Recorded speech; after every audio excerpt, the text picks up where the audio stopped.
আসসালামু আলাইকুম বন্ধুরা, সবাই কেমন আছেন? আজ খোলা আকাশের নিচে চলে এসেছি। এখানে হচ্ছে খ্যার শুকানোর কাজ চলছে। তো পাশাপাশি এই হাই টেম্পারেচারের মধ্যে এই ভাইটি কিভাবে কাজ করছে সেটি এখন হচ্ছে তার মুখ থেকেই আমরা শুনব। তো চলুন তার মুখ থেকেই শুনি যে তার শারীরিক অবস্থা বা তাকে কী পরিমাণ গরম লাগতেছে সেটি এখন সে নিজেই বলবে। ভাই আচ্ছা ভাই, এখন গরম কেমন লাগতেছে বলেন দেখি? এই কাজটা কিন্তু গরমের দিনে মারাত্মক।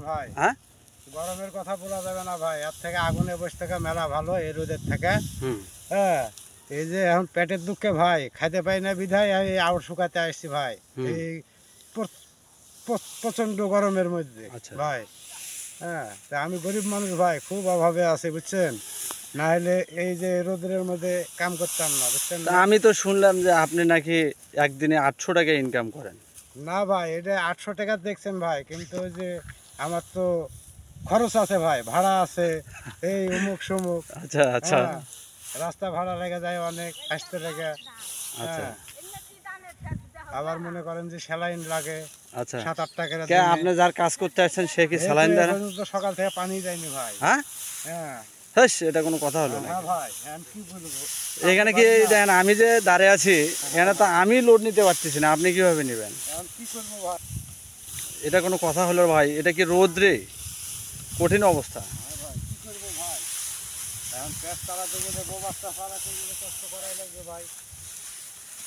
না, তারপরেও এটা অস্বাভাবিক গরম ভাই। এখন তাপমাত্রা চলতেছে বর্তমানে 38 ডিগ্রির উপরে, বুঝছেন? এই যে আমি দাঁড়িয়ে আছি, আমার সমস্ত শরীর প্রায় ঘামি যাওয়া অবস্থা। তো জানি না আসলে পরিস্থিতিটা কি। আপনি স্যালাইন খেলে কিন্তু মানুষের শরীর কখনো ঠান্ডা হয় না, জানেন? নতুন করে এক গবেষণা জরিপে চলে আসছে যে স্যালাইন খেলে মানুষের দেহের তাপমাত্রা আরও বাড়ি যায়। আপনি স্যালাইন খাবেন না, আপনি খাবেন ঠান্ডা পানি, বুঝছেন? হ্যাঁ তাহলে যাই হোক ভাই, এখন কথা হচ্ছে যে আপনার নাম, আপনার বাড়ি বলেন। আমার নাম ভাই মোহাম্মদ জহিরুল ইসলাম। হুম আমার বাসা হয়েছে রাজশাহী। হুম আমি এখানে আসছি কাজ করতে। হুম